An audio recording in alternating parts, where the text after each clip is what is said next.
A math challenge should be exciting, engaging. Along with that, it should be multifaceted or cross domain. The multifaceted nature of the challenge allowed the students to work on their strengths. Not only that, but allowed the students to look at other subjects with a different lens.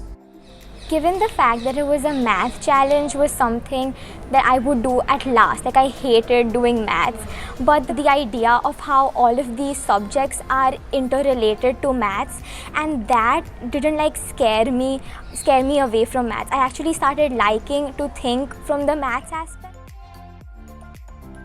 For the hook, we started off with a small critical thinking scenario. Now, this first article was not based on math at all. It was completely based on an idea of an oil spill happening somewhere in the Gulf Arabian Sea near India. And what they needed to do was not only about math, but they had to think about the geopolitical aspect, biological aspect, or the environmental aspect. Along with that, they had to think about the economic aspects and what are the governments thinking. So they realized that everything does not have a precise answer. It can be open-ended, where they need to think really beyond what is given. Day 2 was, first we started off with the presentation, and to our expectation again they surprised us with the way they presented it with so many different ways. One was a skit, a type of news conference, a debate.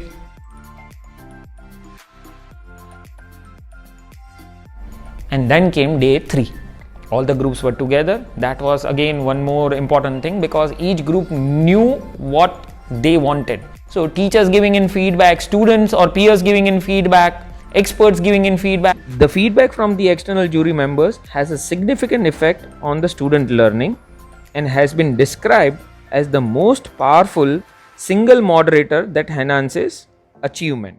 It was lovely seeing different ways that they presented. So firstly, when there is an oil spill, as you can see that the temperature is rising and the thunderstorms are going to last on Sunday. If the water is perfectly still spread, it will have a radius of around 23 kilometers.